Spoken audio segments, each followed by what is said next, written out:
दोनों भाई थे, एक नाच रहा था, इलाकाई रक्स कर रहा था और दूसरा मोबाइल से वीडियो बना रहा था। लेकिन उन लड़कियों को आप देखें कि उन्होंने फुल निकाब किया था, सारी इकट्ठी थी और कोई ऐसा वल्गर काम नहीं किया। तो कबीला का जो सरबराह होता है या जो मौलवी होता है वो फितवा दे देता है कि फलाने बंदे को वाजिबुल कत्ल। और फिर डिसीजन ये लिया ना सिर्फ लड़कियों को बल्कि उन लड़कों और उनकी पूरी फैमिली को कत्ल कर दिया जाए। चांदनी रात थी, अंधेरी रात थी, वहाँ ले गए हैं। It was a dark and moonless night. When they stopped the car by the canal, I asked them, "What are you going to do?" They slapped me and fired at me. They wanted to kill me. And when one bullet passed through my hand, they fired again. This time it grazed my cheek, and that's when I fainted. Sabah says she doesn't want to forgive her family, but her in-laws and community elders are pressuring her. Her father, Maqsood Ahmed, and her uncle are being held in this jail on charges of attempted murder and kidnap. ये जो love marriage का phenomena Pakistan में हो रहा है, don't you think कि ये कुछ इमेच्योर एज में ये फैसले कर लेते? मैरिज जो है वो एक गैम्बल है, एक जुआ है। आप अरेंज करें तब भी कामयाब हो सकता है, आप लव मैरिज करें तब भी कामयाब, एंड वाइस वर्सा, दोनों तरीके। शादी जो है उसी वक्त कामयाब है या काउंट होती है जब वो एडल्ट मैरिजेस हैं। अगर वो there are so many consequences, negative consequences के अगर चाइल्ड मैरिजेस हैं। ऑनर के बारे में बताएं, ऑनर क्या चीज़ होती है? ह्यूमन राइट वॉच के मुताबिक 1000 गर्ल्स जो हैं या वो ख़वातीन हर साल उनको मार दिया जाता है ऑनर के नाम पे। ऐसे इलाकों का जहाँ जरगा काम करता है या जहाँ पंचायत काम करती है, तो it's a horrible state of fair. क्या हमारे जुडिशल सिस्टम में, क्रिमिनल सिस्टम में कमज़ोरियाँ हैं कि लोग ऐसा कर लेते हैं? अब जिस बात पे पॉइंट आउट कर रहे हैं ना, वो ये है कि जहाँ औरत को औरत या इंसान नहीं समझा जाता, शैटल समझा जाता है। तो जिन इलाकों की आप बात कर रहे हैं वहाँ पे ख़वातीन की जो शादी होती है तो उसके बदले में डाउरी ली जाती है, दी नहीं जाती। ये जो एक मारने का तस्वर है, कत्ल करने का तस्वर है, ये एक ऐसा तस्वर है जो कि इंसानी जहन 21वीं सदी में कबूल नहीं करता। हमारी सोसाइटी में ये कॉन्सेप्ट है कि अगर खुदा ना खास्ता किसी ने लव मैरिज कर ली है, लड़की ने कर ली है, तो फैमिली भी आ जाते हैं, लोग क्या कहेंगे। फिर दूसरा है इज्जत का, गैरत का जो कॉन्सेप्ट है कि भाइयों को अगर वो कोई एक्शन नहीं ले रहे हैं तो उनको कहा तो बेगैरत है। सो एक सज़ा का ना मिलना और जुडिशल सिस्टम में जो सज़ाओं को इतनी लंबी अरसे तक चले जाना होता है, don't you think it is also one of the main potential reason कि जिसकी वजह से वाक़यात हो रहे हैं? Most of the time father है या भाई है, वो मर्डर करते हैं बेटी का या बहन का, तो उनको फिर छोड़ दिया जाता है, लीगल कवर दे दिया जाता है, ऑनर का कवर दे दिया जाता है। कत्ल जो है हमेशा, यानी कि कॉमन लॉ की बात हो रही है ना, कत्ल जो है वो हमेशा क्राइम अगेंस्ट स्टेट समझा जाता है। आपका जो मुद्दई है वो अगर परस्यू करे या ना करे, स्टेट परस्यू करती है, और लेकिन हमारे यहाँ ऐसा कोई तस्वर नहीं है। इस जुर्म को क्या दहशतगर्दी के ज़ुमरे में नहीं लाया जा सकता? सज़ा में क्या होगा, उसको फांसी लग जाएगी, ठीक है, लेकिन आपके माशरे में फिर भी तब्दीली नहीं आएगी। तब्दीली हमेशा शऊर से आती है। ऐसे लड़के या लड़कियां जो कि अपनी लव मैरिज करना चाहते हैं, अगर हुकूमत उनके लिए एक अलहदा कोई ऐसे जैसे कोई काउंसलिंग वो रखे आके, और उनके साथ सिर्फ काउंसलिंग नहीं बल्कि उनके प्रोटेक्शन भी करे आके। सबसे ज़्यादा इम्पॉर्टेंट जो है वो मेरे ख़्याल में हमारे यहाँ सोशल एंड मैरिज काउंसलर्स का रोल वेरी वेरी इंपॉर्टेंट, और उसमें साइकोलॉजिस्ट भी आ सकते हैं। अगर हमारे पास अच्छे काउंसलर्स अवेलेबल हैं और वो फैमिली को भी और कपल को भी काउंसल करते हैं तो बहुत अच्छे तरीके से ये प्रॉब्लम सॉल्व हो सकती है।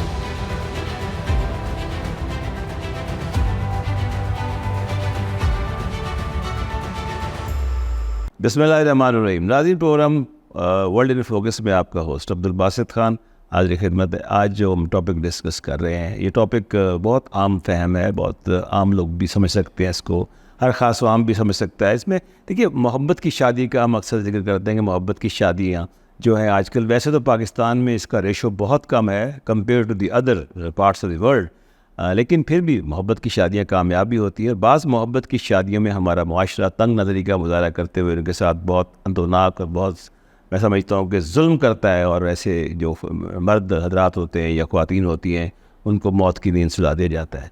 उसके साथ अरेंज मैरिज की बात करेंगे। माशरे में जो हमारे यहाँ जिरगा सिस्टम है, पंचायत सिस्टम है, जिसकी वजह से ये सब वाक़यात होते हैं। और ये हमारे कहते हैं कि पाकिस्तान वाल दुनिया का तीसरा ख़तरनाक मुल्क है जो औरतों के लिए है। तो इसलिए हम देखेंगे कि क्या ऐसे मैज़ होंगे। मैं अपने आज जो मेहमान होंगे उससे पूछूंगा क्या मैज़ लिए जा सकते हैं जिससे कम से कम मुकम्मल तौर पे अगर इसका ऑनर किलिंग का ख़ात्मा नहीं हो सकता तो कम से कम कुछ हद तक मुफीद मशवरे तो आ सकते हैं जो कि आइंदा को पॉलिसी बनाने में बेहतर किरदार अदा कर सकते हैं। मेरी एक मेहमान है doctor professor Rubina, institute of social and cultural sciences Punjab university, वो है। वेलकम टू द शो जी।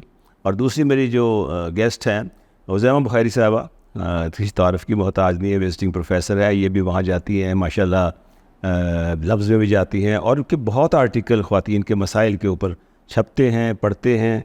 और मैं समझता हूँ कि इनसे बेहतर और कौन हो सकता है जो इस पर गुफ्तगू कर सकता है। तो मैं अपनी गुफ्तगू का सबसे पहले आगाज़ करता हूँ हुज़ैमा बुखारी साहबा से। मुझे बताइए हुज़ैमा कि ये जो मोहब्बत की शादी है ये क्या है, और मोहब्बत की शादी को हम क्या ताबीर करते हैं? क्या एक अरेंज मैरिज मोहब्बत की शादी नहीं हो सकती? इसका फ़र्क ज़रा वाज़ेह कर दें, फिर मैं डॉक्टर साहब के पास भी जाऊँगा। बिल्कुल ठीक। सबसे पहले तो हमें ये पता होना चाहिए कि शादी क्या है। शादी एक कॉन्ट्रैक्ट है जो दो अडल्ट लोगों के दरमियान होता है, सारी ज़िंदगी साथ रहने के लिए, एक दूसरे के साथ लॉयल रहने के लिए और आगे प्रोक्रिएशन पर्पसेस के लिए कि आगे जो बच्चे हों वो लेजिटिमेट हों, इसलिए ये शादी होती है। हमारे यहाँ शादी को बड़ा ही एक मसला बना दिया है, और वो मसला क्या है कि हमारे जो वालिदैन हैं या जो बड़े बुज़ुर्ग हैं वो चाहते हैं कि जी शादी भी हो उनके बच्चों की उनकी मर्ज़ी से। जब आपने अपने बच्चों को पढ़ा लिखा दिया है, जब आपने उनको शऊर दे दिया है, तो उनको ये भी इजाज़त देनी चाहिए कि वो अपनी मर्ज़ी से, अपनी चॉइस से जिससे चाहे शादी करें, क्योंकि रहना उन्होंने, हमने नहीं रहना उन्होंने, और वो बेहतर समझते हैं कि भाई उनका किसके साथ सही गुजारा हो सकता है। अच्छा, फिर मसला ये है कि हम बच्चों को पढ़ा लिखा तो देते हैं लेकिन हम उन पर एतबार नहीं कर पाते, क्योंकि हमारी बहुत सारी वैल्यूज़ और ट्रेडिशंस आड़े आती हैं। मसलन कि सेम बरादरी हो, सेम मज़हब हो, सेम बहुत सारी चीज़ें हैं जो हम फिर उनके लिए ना चूज़ करना शुरू कर देते हैं कि ऐसे होंगे तो फिर शादी ठीक है वरना नहीं। ठीक है, मैं डॉक्टर साहब आप बताइए कि ये मोहब्बत की शादी जो होती है क्या ये अरेंज मैरिज नहीं हो सकती? क्या अरेंज मैरिज मोहब्बत की शादी नहीं हो सकती? मोहब्बत की शादी बुनियादी तौर पर इसकी तारीफ़ क्या करती हैं? देखिए, जब हम मोहब्बत की शादी की बात करते हैं तो इसकी भी बहुत सारी डिफरेंट टाइप्स हैं। एक तो जैसे लव मैरिज, जब हम अपनी जो हमारी सोशल एंड कल्चरल नॉर्म्स हैं उनको सामने रखते हुए देखें तो एज सच जब हम लव मैरिज का नाम लेते हैं ना तो एक टैबू कंसिडर किया जाता है, और एक उस माइंड में आता है कि ये जो अनहोली सी कोई बात है। तो ये जो हमारी सोशल एंड कल्चर नॉर्म्स है ना, इसमें ये शामिल कर दिया गया। वो तो इस तरह प्रेजेंट किया जाता है कि लव मैरिज एक बहुत ही एंटी सोशल इवेंट है, क्योंकि जैसे मैडम ने कहा कि जब हम शादी की बात करते हैं तो शादी जो है कॉन्ट्रैक्ट होने के साथ साथ एक कम्युनिटी में बहुत बड़ा सोशल इवेंट भी कंसिडर होता है, जिसमें सारे लोग एक साथ जमा होते हैं और उस फैसले में शामिल होते हैं। लेकिन जब हम लव मैरिज की बात करते हैं तो लव मैरिज इससे ज़ाहिर होता है कि पेरेंट्स का उनकी कंसर्न्स उनमें शामिल नहीं है, उनकी एग्रीमेंट उसमें शामिल नहीं है। तो कुछ मैरिजेस ऐसी भी होती हैं जो लव मैरिज तो हैं बट वो घर से बाहर जाके कोर्ट मैरिजेस कर लेते हैं एडल्ट्स जो हैं, और समटाइम बट ऐसा भी होता है कि लव मैरिज कम अरेंज मैरिजेस, यानी पहले लव मैरिज हुई है उसके बाद फैमिली को शामिल करके उसको प्रेजेंट किया जाता है कि जैसे अरेंज मैरिज हो गई है। और लव मैरिज में सबसे बड़ा मसला क्या है? लव मैरिज का सबसे बड़ा मसला ये है कि ये हमारी जो चैलेंज किसको कर रही है, सोशल स्टैंडिंग है, सोशल स्टेटस है, सोशल क्लास है, और जो हमारे सोशल नॉर्म्स हैं उन सबको चैलेंज कर रही है। उन सबको चैलेंज करने की वजह से इसको हमारे यहाँ एक सोशल स्टिग्मा कंसीडर किया जा रहा है, टैबू कंसीडर किया जा रहा है, और जिसकी वजह से बहुत सारे जो there are some positive aspects जो हैं उसकी कॉन्सिक्वेंसेस हो सकते हैं, but most of the time negative consequences के साथ अटैच होते हैं, जिसकी वजह से हमारे सोसाइटी में ये पेश किया जाता है कि लव मैरिज हमेशा नाकाम ही होती हैं, जबकि ऐसा नहीं है। अच्छा, आपने कहा कि लव मैरिज हमेशा नाकाम होती हैं। अच्छा, इसके बारे में जो नाकाम तो चले ठीक है, कोई शादी कामयाब होगी नाकाम होगी, ये इट्स नॉट द बिग है इशू। प्रॉब्लम ये होता है हमारे यहाँ जो शादियाँ हो रही हैं आजकल बहुत ज़्यादा, और उसके बाद उस जोड़े को मार दिया जाता है, कत्ल कर दिया जाता है कि जी ये इसने हमारी ऑनर के ख़िलाफ़ काम, इनकी ख़ानदानी ऑनर्स, ख़ानदानी बकार, ये क्या चीज़ है? ऑनर क्या कहती है इसको? जिसे कहते हैं कि लड़कियों को, जिन एक ऐसी बच्ची जिसको एक मियाँ बीवी पालते हैं, डॉल की तरह बड़ी करते हैं, अगर वो अपना हक मांगती है कि जी मुझे इससे शादी करने की इजाज़त है, तो क्या कोई इसमें कोई मनाही है? इसमें कैसा जुर्म हो गया है? ये ऑनर के बारे में बताएं, ऑनर क्या चीज़ होती है? देखिए, ऑनर हमारा ख़ुद साख्ता एक तसव्वुर है कि हम बड़े बाइज़्ज़त लोग हैं, और अगर हमारी बरादरी से बाहर बच्ची जाती है तो ये हमारे लिए बेइज्जती का मकाम है, ठीक है। और ये हमारे पाकिस्तान इंडिया की हद तक महदूद नहीं है। फ़्रांस का भी मैंने एक पिछले आर्टिकल में अपना एक जिक्र किया था कि वहाँ पे लड़की अपनी मर्ज़ी से शादी करना चाहती थी किसी लॉयर से, तो उसकी माँ ने उसको कैद कर दिया, 42 साल उस औरत को कैद करके रखा। 42 ईयर्स? Yes, for 42 years. वो यंग 25 साल की लड़की थी, और 25 साल की वो लड़की को कैद किया, और 50 साल की उम्र में वो लड़की आइडेंटिफाई हुई और वो डिस्कवर हुई, और उस वक्त तक उसकी हालत जो हो सकती है आप इमेजिन नहीं कर सकते कि क्या थी। तो ये सिर्फ हमारे यहाँ नहीं है, कहीं भी है। इंसान जो है वो हर अपने समझते हैं कि हम अक्ले कुल हैं, हर कोई कि हम अक्ले कुल हैं, और हमारे इर्द गिर्द जो लोग हैं उनके में कोई शौर नहीं है, कोई अकल नहीं है, और वो अपने लिए कभी सही फैसला कर नहीं सकते। तो मसला सारा ये होता है कि अब जैसे कुछ हमारे बरादरी के अंदर है कि प्रॉपर्टी की वजह से वो अलाउ नहीं करते कि उनकी बच्ची या उनका बेटा जो है कहीं ख़ानदान से बाहर शादी करे। फिर जो आपकी इनहेरिटेंस है उसके अंदर भी बड़े प्रॉब्लम्स हैं कि भाई जो है वो नहीं अलाउ करते कि उनकी बहन की शादी हो, या हो तो उनकी मर्ज़ी से हो, कि जहाँ पे उनका कंट्रोल जो है वो कायम रहे। जब भी कोई इंसानों को ये फ़ील होता है ना कि हम ये फ़लाँ बंदा हमारे कंट्रोल से बाहर जा रहा है, तो वो रिएक्शनरी हो जाते हैं। और यही प्रॉब्लम होती है लव मैरिजेज़ में, या आप कहें कि क्योंकि मैरिज जो है वो गैम्बल है, एक जुआ है। आप अरेंज करें तब भी कामयाब हो सकता है, आप लव मैरिज करें तब भी कामयाब, एंड वाइस वर्सा, दोनों तरीके। अच्छा प्रोफेसर, आप तो माशाल्लाह PhD भी हैं, आप डॉक्टर भी हैं, और आप स्टूडेंट्स को पढ़ाती भी हैं। ये जो लव मैरिज का फिनोमेना पाकिस्तान में हो रहा है, डोंट यू थिंक कि ये कुछ इमेच्योर एज में ये फ़ैसले कर लेते हैं, कुछ जज्बाती फ़ैसले होते हैं आके? टीनेजर्स लड़कियां भी आपने देखा कि अदालतों में गई हैं और जाके उनकी उम्र के बारे में असेसमेंट की गई है कि उम्र इतनी है कि क्या अपना फ़ैसला कर सकती हैं। तो क्या इसको एक ऐसा भी है कि जो शादियाँ ज़रा मेच्योर एज में आ जाती हैं, 21-22 साल की बाद जो शादियाँ होती हैं, तो वो ज़्यादा उसमें इतना मसला नहीं होता, लेकिन जो ये आजकल के इशू हो रहे हैं, इसको आप नहीं देखते कि इसका एज से भी ताल्लुक़ है? अर्ली मैरिज कह लें या यंग एज मैरिज कह लें, वो भी ताल्लुक़ है इसका? जी बिल्कुल, बिकॉज कि इस कंडीशन में तो वो चाइल्ड मैरिज के ज़िम्मे में आती है ना। और आप अगर 18 ईयर्स से पहले शादियाँ हो रही हैं तो उस वक्त तो बच्चों की जो इमोशंस हैं वो इस तरह के होते हैं कि वो सही डिसीजन नहीं कर पाते। जब लव मैरिज अगर तो एडल्ट्स में हो रही है, आफ्टर 18 हो रही हैं, तो उसमें ये है कि वो शो करती हैं कि फैमिली के साथ रिबेलियन एटीट्यूड को भी शो कर रही हैं, और वो ये भी शो कर रही हैं कि वो बहुत ऑटोनॉमी उनकी ज़्यादा हो गई हैं, they are independent now, they can decide. But जब वो इस तरह की शादियां हैं जो अंडर एज हैं, जो कि चाइल्ड मैरिज के ज़िम्मे में आती हैं, तो डेफिनेटली उस पर तो हमारा जो लीगल फ्रेमवर्क है वो भी उसको डिस्करेज करता है, बिकॉज कि वो शादी जो है उसी वक्त कामयाब है या काउंट होती है जब वो एडल्ट मैरिजेस हैं। अगर वो there are so many consequences, negative consequences के अगर चाइल्ड मैरिजेस हैं। तो अब लव मैरिज की भी बहुत सारी पॉजिटिव एंड नेगेटिव, क्योंकि देखिए ना, जब पॉजिटिव है तो कंपैटिबिलिटी है कपल में, अंडरस्टैंडिंग है, and they are very comfortable कि उन्होंने खुद से ही डिसाइड किया अपने लिए। बिकॉज कि समटाइम अरेंज मैरिजेस में पेरेंट्स खुद से डिसाइड करते हैं, but at the same time वो फैमिली से पूछ भी लेते हैं, बच्चों से पूछ लेते हैं। जैसे मेरे पेरेंट्स ने मेरी अरेंज मैरिज की है, लेकिन एट द सेम टाइम उन्होंने मुझसे पूछा, उन्होंने मीटिंग कराई कि अगर आप कंफर्टेबल फील करती हैं, आपका अपना पूरा डिसीजन खुद का होगा, लेकिन अरेंज मैरिज थी। डॉक्टर साहब, इसमें एक और चीज़ भी वाज़ेह नज़र आती है, अगर आप मेरा ख्याल देखें कि जब ये शादियाँ होती हैं, जैसे मैंने इनसे सवाल किया कि ऑनर किलिंग क्या होती है, ऐसा लगता है जैसे कोई लड़की है तो उसके ऊपर राइट उसके पेरेंट्स का है, उसका अपना राइट कोई नहीं है।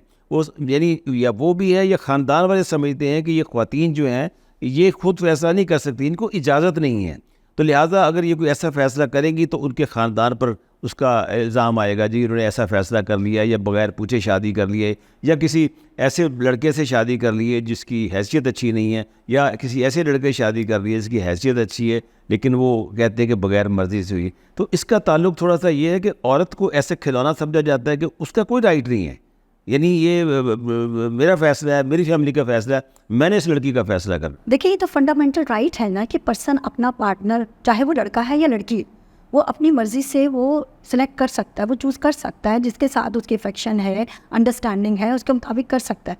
लेकिन आपको पता है हमारी सोसाइटी में मोस्ट ऑफ द टाइम जो फंडामेंटल राइट्स हैं उस तक लोगों की रसाई नहीं है। और ये सिर्फ ये नहीं कि लड़कियों के साथ है, लड़कों के साथ भी ये मसाइल है, लेकिन लड़कियों के साथ ज़्यादा है। तो इसीलिए आपने देखा होगा कि जब हम ऑनर किलिंग की बात करते हैं उसको एज अ जेंडर्ड वायलेंस का करार दिया जाता है, जबकि ऐसा नहीं है। बिकॉज कि ये एवरीडे न्यूज़पेपर में जो है वो कपल की मर्डर करने की होती है, जिसमें लड़का और लड़की दोनों को मार दिया जाता है। तो ये एक बहुत बड़ा इशू है, क्योंकि अभी ह्यूमन राइट वॉच के मुताबिक 1000 गर्ल्स जो हैं या वो ख़वातीन हर साल उनको मार दिया जाता है ऑनर के नाम पे। But at the same time हम दूसरी तरफ भी देखें, उस लड़के को भी मार दिया जाता है। और आज भी अखबार में 2 खबरें ऐसी थी जिसमें लड़का लड़की दोनों को मार दिया गया। तो ये एक बहुत बड़ा इशू है। It's not only a gendered crime, gender based violence में के ज़िम्मे में तो आता है, but at the same time affecting girls and boys family. ठीक है। अच्छा उज़ैमा, ये जो मामला मैंने देखा कि कुछ पाकिस्तान के हिस्से ऐसे हैं जो कि बहुत हम लोग समझते हैं कि एडवांस्ड एरियाज़ हैं, लाहौर है, इस्लामाबाद है, कराची है, पेशावर है, कोयटा सिटीज़ अर्बन एरियाज़ है, बट कुछ रिमोटेस्ट एरियाज़ में आपको याद होगा वो जो कोहिस्तान वाला केस था, उसके अंदर वो जो लड़कियां थी वो मतलब उसमें तो कोई ऐसी चीज़ नहीं थी कि खुदा ना खास्ता कोई ऑब्ससिनिटी थी या ऑब्सीन सीन थे या कोई ऐसी चीज़ थी जिससे कि समझे कि वो बहुत उरिया किस्म के मनाजर थे आगे। वो लड़कियां बेचारी ऐसी अपनी वो कर रही थी, क्लैपिंग कर रही थी, और एक वो लड़का दो लड़के डांस। आप देखिए कितना हॉरिबल हुआ कि उसके बाद उस पर बाकायदा सुप्रीम कोर्ट ने भेजा, एक डेलीगेशन भेजा जो कि वुमेन राइट्स की फरजाना बारी भी गई और कुछ लोग भी गई आगे, और वो उसके बारे में ये कहते हैं कि उन्होंने कहा जी कि वो तस्वीर कुछ लड़कियां जिनके बारे में कहा जाता है कि उनको मार दिया गया वो शायद ज़िंदा हैं उनमें से आके, फिर उनकी तस्वीर मंगाई गई वहाँ से और तस्वीर को शेयर किया गया उनके साथ कि देखो ये वही तस्वीर है। तो उनमें से एक ने फरजाना ने कहा कि जी ये वही लड़की 2 तो लगती हैं वो हैं, और बाद में भी उनको मार दिया गया। तो ये जो एक कॉन्सेप्ट है ऐसे इलाकों का जहाँ जरगा काम करता है या जहाँ पंचायत काम करती है, तो it's a horrible state of fair.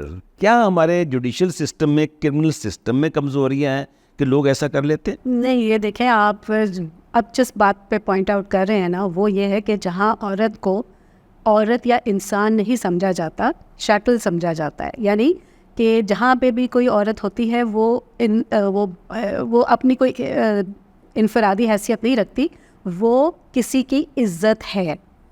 वो जो ये जो इज़्ज़त है का कॉन्सेप्ट है, और ये है कि ये बड़ी प्रेशियस चीज़ है। आपको पता है जिन इलाकों की आप बात कर रहे हैं, अब वो मैं कुछ कहूँगी तो फिर वो हो जाएगा कि भाई ये बहुत कंट्रोवर्शियल इशू शुरू हो गया, लेकिन यह है कि हकीकत यह है कि वहाँ पे ख़वातीन की जो शादी होती है तो उसके बदले में डाउरी ली जाती है, दी नहीं जाती। ठीक है ना? अच्छा, अब जो चीज़ जो एक नगीना आपके पास है जो काबिले बिकाऊ है, अगर वो कोई अपनी मर्ज़ी से कोई यानी उसकी आप देखें ना, अगर आप किसी ज्वेलर की दुकान पे जाते हैं तो डायमंड्स उन्होंने बाहर नहीं रखे होते हैं, डायमंड ज्वेलरी वो लॉकर में छुपा के रखी होती है।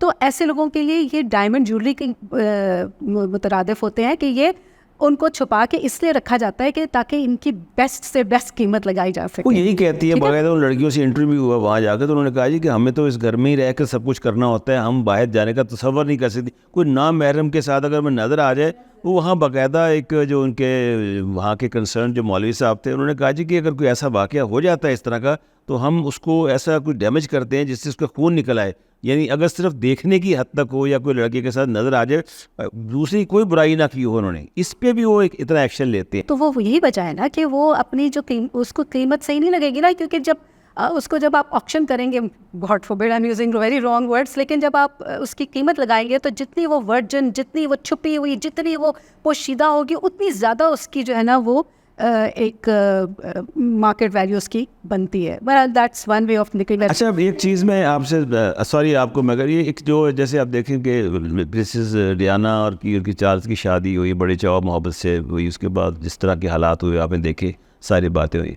इसी तरह दुबई के एक हुक्मरान की बेगम थी, उनके बारे में था, उनको उनका जो मुहाफ़िज़ था बाकायदा, वो उसके साथ उसके ताल्लुकात बन गए। फिर वो वहाँ से निकल के चले गई, यूके चले गई असाइलम के लिए। वहाँ फिर उनका जो हाफ ब्रदर है, उन्होंने उनको वहाँ पर डिप्टी हाई कमिश्नर बना दिया उसको आगे। कहने का मकसद ये है कि वो 17 साल की उम्र थी और उसकी उम्र थी हतून की 43, ह्यूज डिफरेंस। तो एज डिफरेंस बहुत बाज़ात आ जाता है आके। मैं ये कहता हूँ कि बड़े लेवल पे भी शादियाँ होती हैं, छोटे लेवल पे भी शादियाँ होती हैं। सवाल ये पैदा होता है कि जो शादियाँ हमारी अगर फ़र्ज़ करें नहीं चल रही होती, बाइज़्ज़त तौर पे एमिकेबली, वो सेटलमेंट क्यों नहीं हो जाती, बजाय इसके कि वो कहते हैं कि अब इसको छोड़ना नहीं, इसको मारना है। इवन जो मैंने अभी आपको वाक़या बताया कोहिस्तान वाला, वो लड़का he was on the run, दौड़ता रहा, क्योंकि उसे 2 भाइयों को मार दिया गया था आके, और वो भी दौड़ रहा था आके। ये जो एक मारने का तसव्वुर है, कत्ल करने का तसव्वुर है, ये एक ऐसा तसव्वुर है जो कि इंसानी जहन 21वीं सदी में कबूल नहीं करता। जी देखिए, इसमें बहुत सारी चीज़ें आ जाती हैं। अब हमारी सोसाइटी में ये कॉन्सेप्ट है कि अगर खुदा ना खास्ता किसी ने लव मैरिज कर ली है, लड़की ने कर ली है, तो फैमिली भी आ जाते हैं लोग क्या कहेंगे।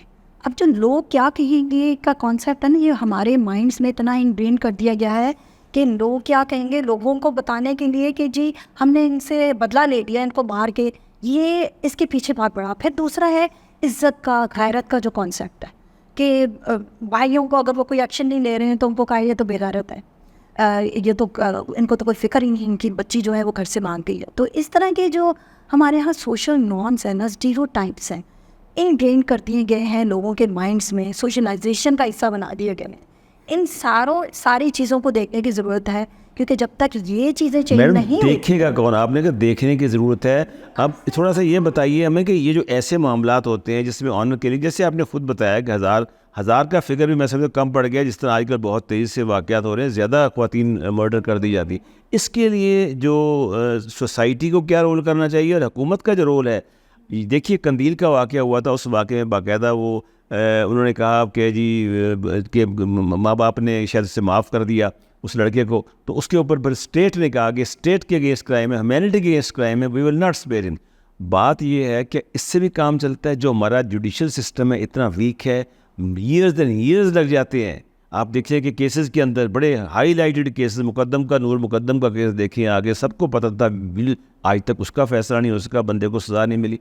सो एक सज़ा का ना मिलना और जुडिशल सिस्टम में जो सज़ाओं को इतनी लंबी अरसे तक चले जाना होता है, don't you think it is also one of the main potential reason कि जिसकी वजह से वाक़यात हो रहे हैं। इसी तरफ आ रही थी कि हमारा मेन जो हमने चेंज लाना है ना, वो हमें अपने लीगल फ्रेमवर्क में चेंज लाने की ज़रूरत है। बिकॉज कि अभी भी आप देख लें, ऑनर किलिंग में most of the time father है या भाई है, वो मर्डर करते हैं बेटी का या बहन का, तो उनको फिर छोड़ दिया जाता है, लीगल कवर दे दिया जाता है, ऑनर का कवर दे दिया जाता है। और फिर वो हमारे यहाँ और बहुत सारे हैं कि खून बहा और ये वो इस तरह के कॉन्सेप्ट, तो उसकी वजह से वो क्राइम कंसिडर ही नहीं होता। आप ये देखें ना, सबा के केस में जब सबा के फादर ने कहा, हालांकि उसको जेल भेज दिया गया, लेकिन उसने कहा मैं बहुत सेटिस्फाइड हूँ, मैंने बिल्कुल ठीक किया। मतलब जब वो उनके माइंड में ये है कि उन्होंने बिल्कुल सही काम किया है, तो आप कैसे, तो इसके लिए बहुत शुरू से सोशलाइजेशन में बच्चे की, जब हम बच्चों की एजुकेशन कर रहे हैं, घर में वो बच्चा रह रहा है, उस वक्त से चेंजेस लाने की ज़रूरत है। और सिर्फ बेटी के लिए नहीं, बेटे के लिए भी ज़रूरत है। तो हमें अपनी सोशलाइजेशन प्रोसेस को चेंज करने की ज़रूरत है। और जो माँ को पिटता देखता है बच्चा अपने सामने, बाप उसे मार रहा होता है माँ को, देहातों की बात कर, रूरल एरियाज़ की बात करता हूँ, यहाँ तो जो अर्बन एरिया में तो औरत मर्द को पीटती है वैसे और लाइक नो टाइम सेइंग, लेकिन वैसे सही बात यह है कि जो बच्चा इस तरह देख रहा होता है, बड़ा होकर वो ये काम कर रहा है। अब ये तो अब आप माशरती खराबियों के ऊपर आ गए हैं। बात ये कि जुडिशरी के पॉइंट ऑफ व्यू से भी कत्ल जो है हमेशा, यानी कि कॉमन लॉ की बात हो रही है ना, कत्ल जो है वो हमेशा क्राइम अगेंस्ट स्टेट समझा जाता है। आपका जो मुद्दई है वो अगर परस्यू करे या ना करे, स्टेट परस्यू करती है। और लेकिन हमारे यहाँ ऐसा कोई तस्वुर नहीं है। कारोकारी जो सिंध में बड़ी कॉमन चीज़ है, उसके अंदर कारी तो वो है ना जो मारी गई है लड़की, और कारो वो अमाउंट है जो उसके बदले में वो किसी अमीर आदमी से लेते हैं। अगर मतलब वहाँ पे कोई ऐसी शादियाँ भी हो जाती हैं, कोई बच्ची छोटी है और बंदा बड़ा अमीर है तो कर दी है, और उसके बाद वो बच्ची भागती है तो उसको तो मार दिया जाता है, लेकिन उसको उसकी इसको बख्शने के लिए वो ये लेते हैं अमाउंट्स बड़ी बड़ी। तो जो कानून है वो मिसयूज़ भी होता है, अब्यूज़ भी होता है at the hands of these people, right. और इस तरह मैंने एक ऐसा वाक़या भी देखा जिसमें एक लड़की ने एक ड्राइवर के साथ शादी कर ली, अच्छी फैमिली की लड़की थी, ड्राइवर से शादी कर ली उसने आगे। जैसे मैंने बताया उस केस बहरीन वाले केस में उसने मुहाफ़िज़ से दोस्ती होगी, प्यार मोहब्बत हो गया, जो भी हो। कहने का मकसद ये है कि उसको फिर बाद में उसके 2 बच्चों को ब्रूटली मर्डर किया गया, उसकी बीवी को मर्डर किया गया, उनकी लाशें जो डंप की गई। वो ड्राइवर खुद बताता है, कहता है जी मैं एकदम आप सवारियों के साथ दिखा रहा था, उन्होंने मुझे कहा ये किस देखे, मैंने कहा यार किसके बच्चे हैं बेचारे, मुझे उसे पता ही नहीं था उसके अपने बच्चे हैं ये आके। तो इस तरह पीछा किया जाता है, मारा जाता है। ये एक मैं समझता हूँ कि ऐसा क्राइम है। मैं आपसे सवाल करता हूँ, आप माशाल्लाह ब्यूरोक्रेट भी रही हैं, अब जो चीज़ें मसला ये होना चाहिए मैडम कि हमें कुछ सज़ाएँ बनानी चाहिए। जो सिस्टम की बात की, जुडिशल सिस्टम, तो वाकई बहुत ईयर्स लग जाते हैं, शहादतें नहीं मिलती, बाज़ का माँ बाप माफ़ कर देते हैं, केस चलता रहता है। स्टेट कहाँ से रिस्पॉन्सिबिलिटी लेगी, स्टेट कहाँ तक इसको लेगी आगे? इस जुर्म को क्या दहशतगर्दी के ज़ुमरे में नहीं लाया जा सकता? लाया जा सकता है, बिल्कुल। जो भी ऐसा वाक़या हो, दहशतगर्दी हो और समरी ट्रायल हो, जहाँ पता लगा मारा गया, उसको सज़ा दी जाए। हाँ, लेकिन देखिए सज़ा में क्या होगा, उसको फांसी लग जाएगी, ठीक है, लेकिन आपके माशरे में फिर भी तब्दीली नहीं आएगी। तब्दीली हमेशा शऊर से आती है, एजुकेशन से आती है। एजुकेशन ये नहीं कि उनको ABCD सिखा दी तो एजुकेशन हो गई। ये हमारी जो माशरे में बहुत शदीद कमी है ना, जो तरबियत की, वो ये सारा उसका नतीजा होता जा रहा है। ये जो आपको माशरे में इतनी खराबियाँ नज़र आ रही हैं, ये तरबियत की कमी। यानी आप कहते हैं सज़ा से की निस्बत जो है एजुकेशन। जी मैडम, एजुकेशन की बात हो रही है, आप माशाल्लाह पढ़ाती हैं। क्या समझती हैं कि क्या जो आज की लड़की है यूनिवर्सिटी में आती है और उसे अपने अच्छे बुरे का सारा पता होता है, लेकिन डिस्पाइट ऑल दैट वो कभी ना कभी किसी ऐसे मसले में हो जाती है, फंस जाती है आके, जहाँ पर वो उसके वालिदैन उसकी शादी नहीं करते, डिस्पाइट के फैक्ट कि वो पढ़ी लिखी लड़की है। वो कहते नहीं अभी इस काबिल नहीं है अपना फ़ैसला कर सके आके। तो क्या मैंने जैसे आपसे कहा कि इसको कोई सख्त से सख्त सज़ा मिलनी चाहिए, जहाँ केसेस क्लियर कट हो, पता भी लग जाता है, या फिर इस सिस्टम के तहत जहाँ हमारे फैसले तो बाज़ औक़ात ये भी हैं कि पार्टीशन के केस चल रहे हैं, अभी तक फ़ैसला नहीं हो रहा, तो क्या इसको इसी तरह लिंगर ऑन होना चाहिए? देखिए, डेफिनेटली जैसे आपने कहा कि it should be considered as a crime और उसको उस तरीके से ही पनिश करना चाहिए, but at the same time जो मैं देखती हूँ ना, जो हमारी सोसाइटी में लैकिंग है, हमारे पास मैरिज काउंसलर्स नहीं है जो कि इस तरह के केसेस को सोसाइटल और नेबरहुड लेवल पे ही सॉल्व कर सकें।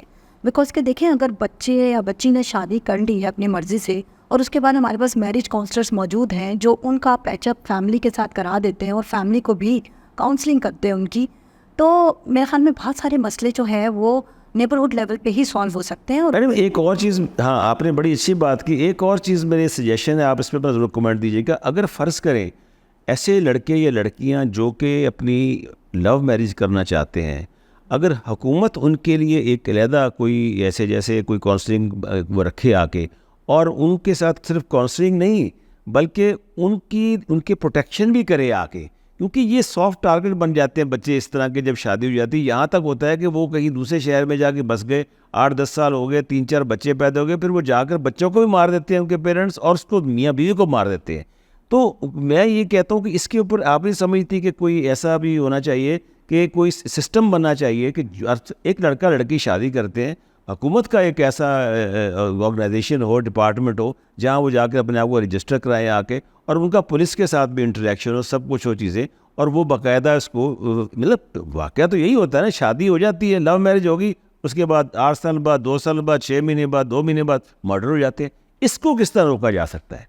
I think it will be very difficult कि इस स्टेज पे उसको इन्वॉल्व किया जाए, लेकिन पुलिस जो कि इस तरह के फैमिली इश्यूज़ को देखती है, there should be some police department जो कि फैमिली इश्यूज़ को देखे, और जैसे बाहर के मुल्कों में होता है, तो अगर उस लेवल पे पुलिस को इन्वॉल्व कर लिया जाए और इन्फॉर्म कर दिया जाए और फिर प्रोटेक्शन प्रोवाइड की जा सकती है।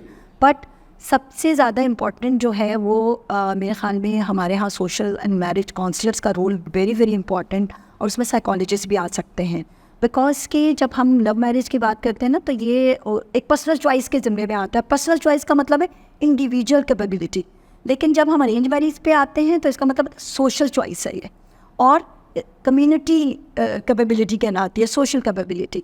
तो ये डिफरेंस जितना, जब गैप ज़्यादा होता है तो वो प्रॉब्लम्स क्रिएट करता है।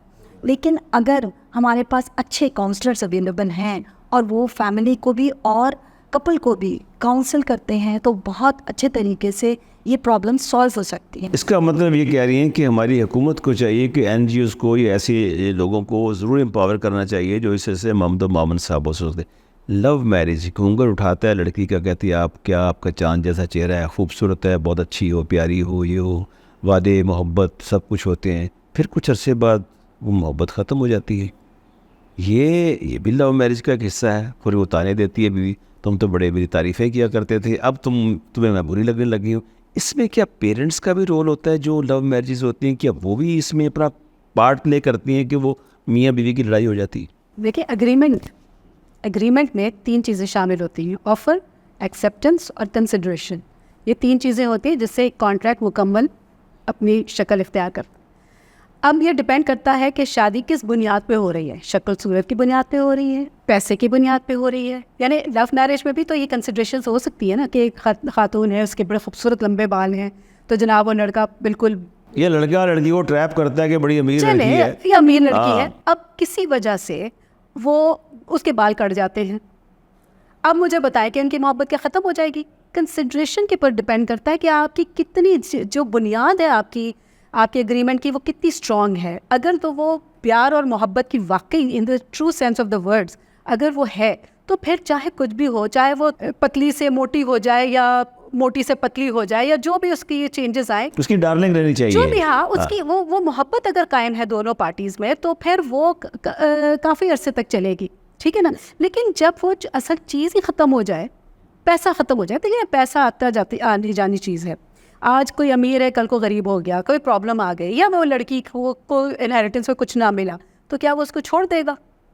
तो ये जो ब्रेकअप्स होते हैं, ये अंडरस्टैंडिंग की कमी, फिर बाज़ औक़ात ये होता है कि कोई मेंटल प्रॉब्लम ऐसी डेवलप हो जाती है किसी एक पार्टी के दरमियान, यानी लड़के में या लड़की में, जिसकी वजह से वो शादी नहीं मिल पाती। लेकिन ये तो किसी भी सूरत हाल में हो सकता है। ठीक हो गया। मैं इस पर ऐड करना चाहूँगी कि जैसे मैडम ने कहा कि चाहे लव मैरिज है या अरेंज मैरिज है, एक होता है हनीमून टाइम पीरियड। दोनों में जब हनीमून टाइम पीरियड ख़त्म होता है तो फिर लाइफ की रियलिटीज़ सामने आना शुरू हो जाती हैं। और लव मैरिज में मसला ये है कि फैमिली की सपोर्ट नहीं होती है, और ये एक बहुत बड़ा जो है ना, दोनों के दरमियान एक नेगेटिव वाइब्स आना शुरू हो जाती है घर में कि मैंने तुम्हारी वजह से अपनी फैमिली छोड़ दी। तो हर दफ़ा तो आहिस्ता आहिस्ता ये एक मेंटल स्ट्रेस का बायस बन जाता है, और ये उन दोनों के रिश्ते को ख़राब करना शुरू हो जाता है। क्योंकि अगर अरेंज मैरिज में ये इस तरह के इश्यूज़ आते हैं ना, तो पेरेंट्स बीच में पड़ के वो मसले हल भी कर देते हैं। किसी ने दोनों के पेरेंट्स में से कोई ना कोई मसले हल कर देगा, लेकिन यहाँ पे इनको अपने सारे मसाइल खुद ही सॉल्व करने हैं। तो और समटाइम ये भी होता है कि जॉब अच्छी होती है या पेरेंट्स की तरफ से सपोर्ट होती है फाइनेंशियल, लेकिन जब वो लड़का शादी कर लेता है तो फाइनेंशियल सपोर्ट ख़त्म हो जाती है। अब कुछ अर्से तो हनीमून टाइम पीरियड में सब कुछ अच्छा लग रहा है, लेकिन एक लड़के के पास जॉब ही नहीं है, तो आहिस्ता सब लड़की को भी पता चलना शुरू हो जाता है कि अब डिफ़िकल्ट है कि उसमें रहना। तो ये सारी चीज़ों की वजह से लव मैरिज की कॉन्सिक्वेंसेस ये वाली, जिसमें कहते हैं ना ज़्यादा ब्रेकअप हो जाते हैं, तो रीज़न ये है इसके पीछे, बिकॉज कि एक सपोर्ट होना ना, social support is very very important एक रिश्ते के लिए, चाहे वो अरेंज मैरिज में है या वो लव मैरिज में। क्योंकि अरेंज मैरिज में भी बहुत दफ़ा होता है सोशल सपोर्ट ही नहीं है, फैमिली सपोर्ट ही नहीं कर रही है, या फैमिली नहीं है, रिश्ता ख़राब करा दिया, तो वो ब्रेकअप हो जाता है वहाँ पे।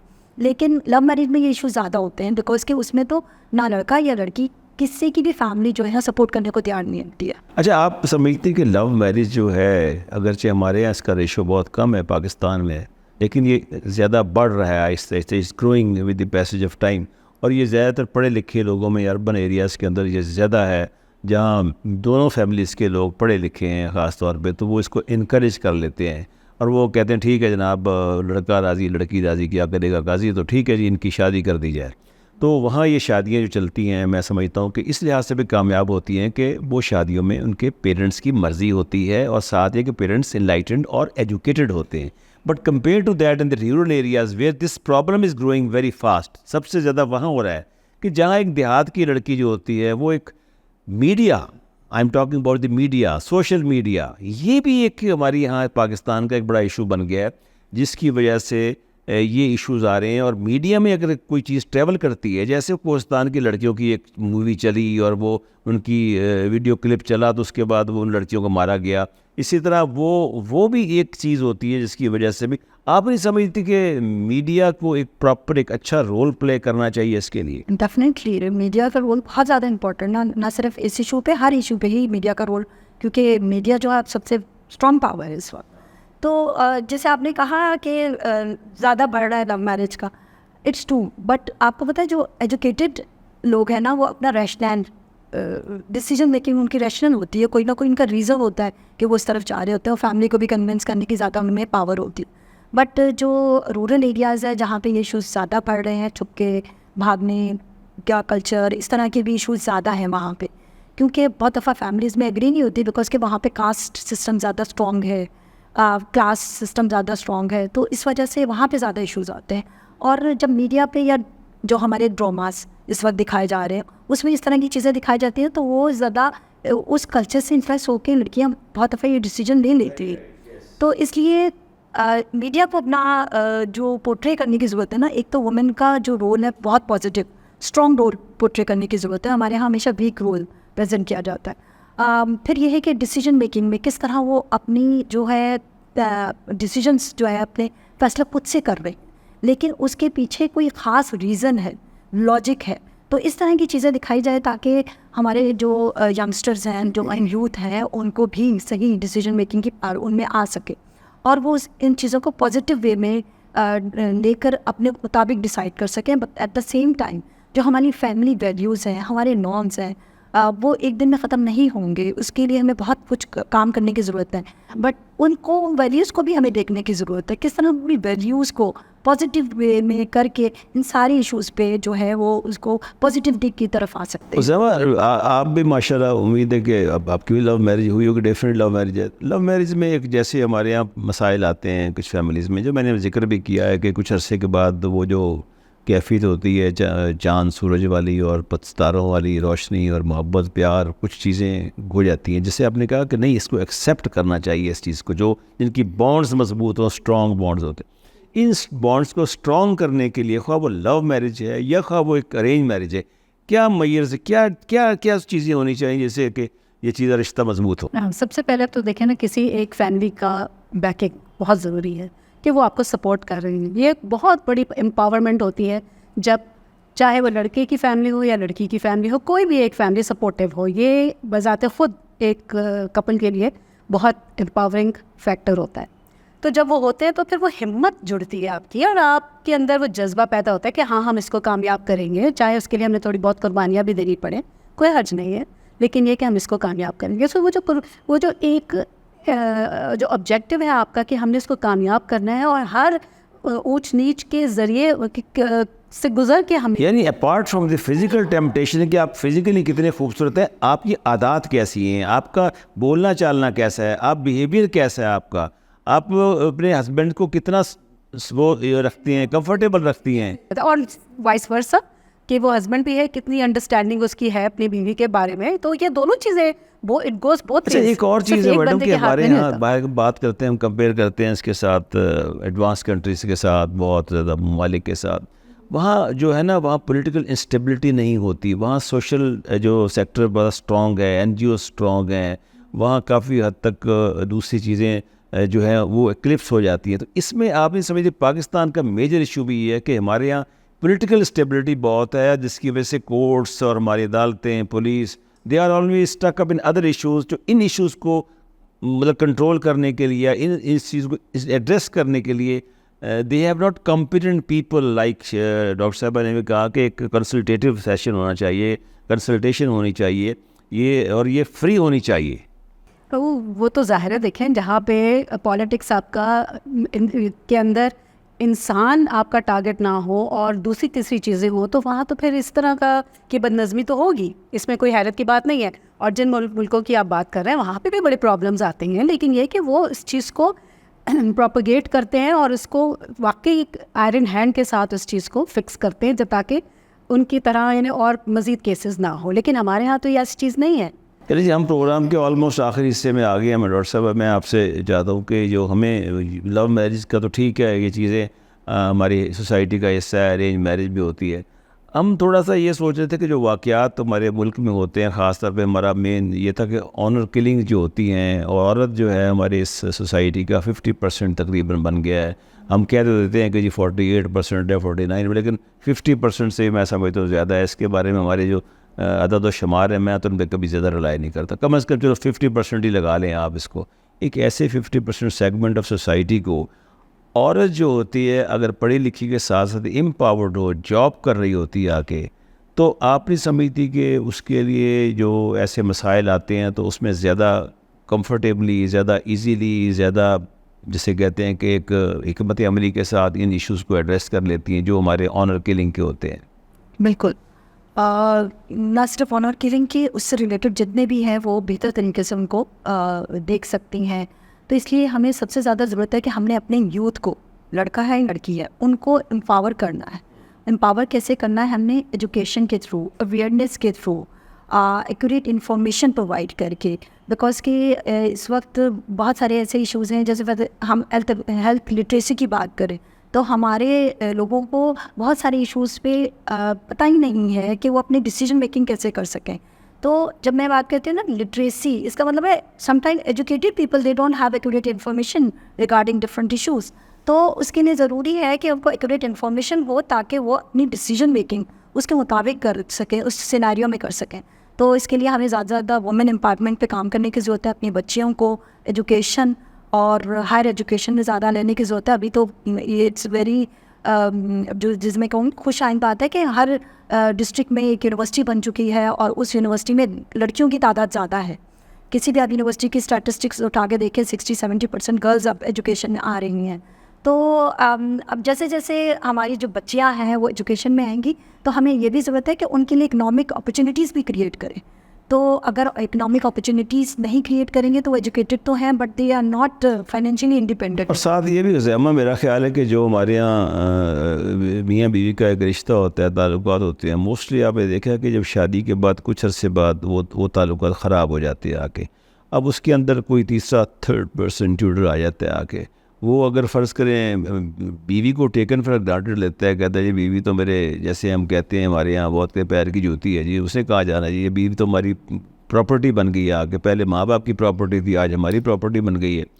तो आप नहीं समझती कि उस सिलसिले में कुछ ऐसा भी होना चाहिए कि जो हस्बैंड्स हैं ख़ास तौर पे, उनका बड़ा इंपॉर्टेंट रोल्स है। किसी स्टेज के ऊपर निगलेक्ट नहीं करना चाहिए बीवी को, खा वो एम्पावर्ड हो, खा वो मार्जिनाइज्ड क्लास से ताल्लुक़ हो, खा वो अनपढ़ हो, उसको ज़्यादा से ज़्यादा उसको स्पेस देनी चाहिए। उसको डिसीजन मेकिंग में उसका हिस्सा होना चाहिए, खा वो बच्चों के बारे में है, खा स्पेसिंग है। तो ये एक जो है ना, ख़ातून को कंफर्टेबल करना, गुर्बत कोई चीज़ नहीं होती, लेकिन एक गुर्बत के साथ साथ एक understanding, that is more vital and important. I fully agree कि हमारे यहाँ अक्सर जो खाविंद होते हैं वो अपनी बीवियों से अपने फाइनेंसेस छुपाते हैं, अपनी प्रॉपर्टीज़ छुपाते हैं, हर चीज़ छुपाते हैं, उनको नहीं बताते। और गॉड फॉरबिड अगर उनकी किसी वजह से डेथ हो जाती है तो वो औरतें बिल्कुल बेयार और मददगार होती। मेरे सामने एक नहीं कई केसेस ऐसे आए हैं कि जिनमें उन ख़वातीन को कोई पता नहीं था कि उनके मियाँ के पास क्या है, और वो लाखों की वो जो होती है अमाउंट्स वो बैंकों में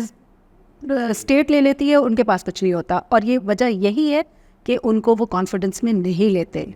और मीडिया की बात हो रही थी, मीडिया तो बहुत अच्छा मेरा ख्याल रोल प्ले कर रहा है। अभी पिछले दिनों मैंने एक सीरीज़ देखी थी, लेट्स ट्राई मोहब्बत, और वो थी ही मोहब्बत की शादी के ऊपर कि भाई किस तरह, यानी कि वो जो वालिद हैं वो बिल्कुल पसंद नहीं करते कि मोहब्बत की शादी करने वाले लोग, औरतें जो होती हैं ख़ास तौर पे उनकी कोई मॉरल वैल्यूज़ नहीं होती हैं और वो ख़ानदान को समेट नहीं सकती है, सिर्फ अरेंज मैरिज वाली। तो वो उसके ऊपर बड़ी अच्छी वो सीरीज़ थी और हमें बड़ा हमने एंजॉय किया। थोड़ी सी शॉर्ट थी और मगर वेरी इफ़ेक्टिव। तो अगर इस तरह की मीडिया में अवेयरनेस के ड्रामे ज़्यादा से ज़्यादा दें और ज़्यादा से ज़्यादा उनको बताएं तो मेरा नहीं ख्याल कि कोई प्रॉब्लम हो सकती है। और हमें सबसे बड़ी बात है शोर की बहुत कमी है। हम औरतों को तो अपने एक इंसान समझते ही नहीं है ना, कि वो तो हमारी प्रॉपर्टी है। तो प्रॉपर्टी जब होगी तो आप उसके साथ ये सलूक करेंगे। जैसे हमारे यहाँ अब ये है कि जो ऐसे इलाके हैं डॉक्टर साहबा जहाँ के कंजर्वेटिव इलाके समझे जाते हैं, जहाँ पे औरत को मर्द देख ले तो वो उसके घर में एक मुसीबत आ जाती है, प्रॉब्लम हो जाता है। जैसे मैंने आपको केसेस बताए हैं, कई तो ऐसे वाक़यात होते हैं। वहाँ ऐसी सोसाइटी है जैसे जहाँ के तंग नज़री बहुत ज़्यादा पाई जाती है, और दूसरी बात यह है कि औरत का पढ़ना लिखना भी एक बुरा समझा जाता है, बाहर तो जाने की बात ही बहुत मुश्किल है। तो इन ऐसे लोकेलिटीज़ के अंदर गवर्नमेंट का क्या रोल है? जैसे मैंने आपको बताया कि जब कोहिस्तान का वाक़या था उसमें बाकायदा सुप्रीम कोर्ट ने टीम भेजी थी, वो गई थी। आज उस टीम की बातें भी सुने तो उसमें से कुछ शुबहात नज़र आते हैं कि ये सब कुछ चीज़ें हैं जो सही नहीं थी, हमने इन्वेस्टिगेशन भी प्रॉपर नहीं की थी। ये क्या होता है कि एब्रप्टली हम इस चीज़ के ऊपर एक लॉन्ग टर्म एक हमारी स्टडी होनी चाहिए, इन्वेस्टिगेशन होनी चाहिए इन एरियाज़ के बारे में, वहाँ से वो करके फिर पॉलिसी मेकिंग अकॉर्डिंगली होनी चाहिए उसके ऊपर आगे। हम ऐसी चीज़ कोई नहीं कर रहे इस मुल्क के अंदर कि जैसे हमारे वो एरियाज़ हैं जहाँ पे अभी वो कौन सी माई थी, वो वहाँ की मुल्तान की मुख्तारा माई के भी वाक़े हुए, कोई जरगे के वाक़े हुए, कोई जैसे मैंने आपको बताया दूसरे वाक़यात हैं। ये अभी लाहौर का एक का केस हुआ था, वो परवीन का, जिसने अपनी जवान बेटी को 18 साल की थी और उसने अपनी मर्ज़ी से किसी पख्तून से शादी कर दी, उसको उठा के अपने घर बुला के कि हाँ हम तुम्हारी प्रॉपर रुखसती करेंगे, उसको जला दिया। इतना बाहर से भी बुलाया गया, यूके से बुलाया गया, जी आप आ जाइए हम आपके, उसके बाद उसको मार दिया गया, जला दिया गया। मैं ये कहता हूँ कि मतलब हमारे कुछ पॉकेट्स हैं ना पाकिस्तान में ऐसी, सबको पता है कहाँ है, ठीक है, बलूचिस्तान है, KPK में है, पंजाब की कुछ एरियाज़ में है जहाँ जहालत बहुत है, जहाँ लिटरेसी रेट बहुत कम है। तो क्या ऐसे इलाकों में गवर्नमेंट की एक NGOs के साथ, हम NGO का तस्वर भी एक बड़ा ऐसा बन गया जैसे बंदे कोई बाहर से आ रहे होते हैं, हमारे पाकिस्तानी लोकल NGO भी बन सकती हैं, आप उनको एम्पावर करें, और ताकि कुछ वहाँ पर जैसे अवेयरनेस की बात हो रही है, ताकि ये इस हीनियस क्राइम जो है, ये जो ऑनर किलिंग वाला जो है, मैं समझता हूँ इस पर कमी हो। It's very important. इसमें क्या किया जा सकता है, बिकॉज के ऐसे जो कंजर्वेटिव एरियाज़ है ना, वहाँ पे एंटर होना भी बड़ा मुश्किल है। NGOs वहाँ पे जाएंगी तो उनके लिए काम करना बड़ा मुश्किल है, लेकिन उसके लिए क्या किया जा सकता है, उसी कम्युनिटी के लोगों को इंगेज किया जा सकता है। बिकॉज के हमारे यहाँ गवर्नमेंट के बहुत सारे ऐसे प्रोग्राम्स अभी नहीं नज़र आते जो कि कम्युनिटी इंगेजमेंट पे हो, क्योंकि जब कम्युनिटी को इंगेज किया जाता है ना तो बहुत सारे सोशल इश्यूज़ पे हम काबू पा सकते हैं। जहाँ पे कम्युनिटी को इंगेज किया गया है वो बहुत सारे इश्यूज़ हम वहाँ पे रिजॉल्व कर पाए।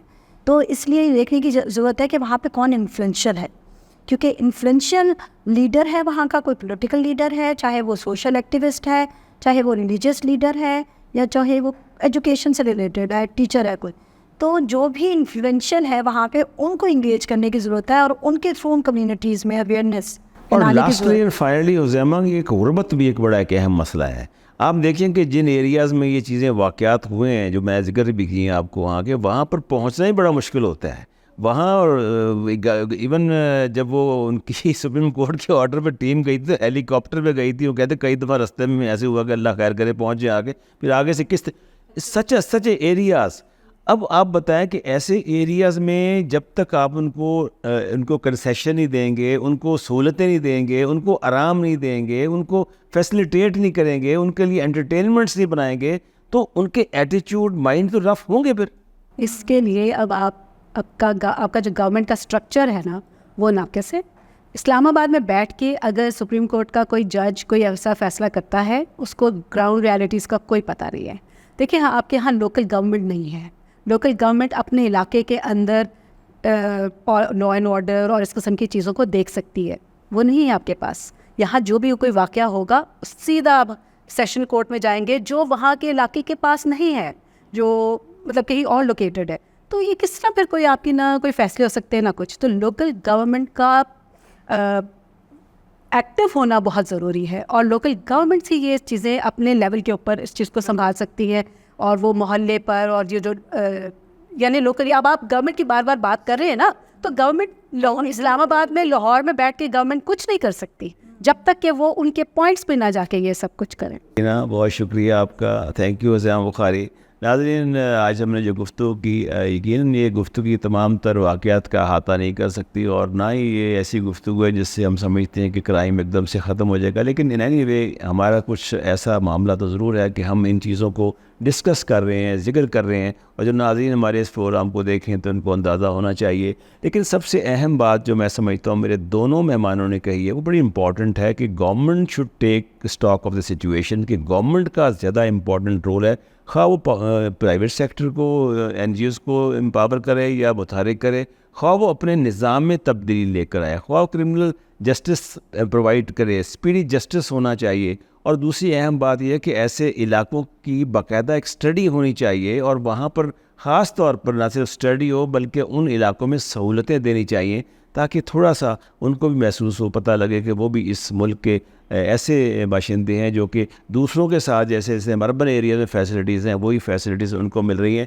यकीनन ऐसे वाक़यात होंगे, और शादी जो भी हो इसके लिए मैं समझता हूँ कि दोनों मियाँ बीवी का जो है कि इम्पॉर्टेंट जो है मकसद ये है कि एक सोशल कॉन्टेक्ट है, लेकिन बिसाइड सोशल कॉन्टेक्ट के साथ साथ ये भी होना चाहिए कि एक दूसरे को अंडरस्टैंड करना चाहिए, एक दूसरे को समझना चाहिए, और सिर्फ फिज़िकल एक interaction is not the only I think source of entertainment, a source of happiness, but basically your temperament, your attitude, your behavior, how you take your family, how you अपने बच्चों को कैसे पालते हैं, ये सब चीज़ें मैटर करती हैं to make a very healthy, successful and lovely association and wonderful partnership. इसके साथ ही अपने होस्ट अब्दुल बासित खान को इजाज़त दीजिए। अल्लाह हाफिज़।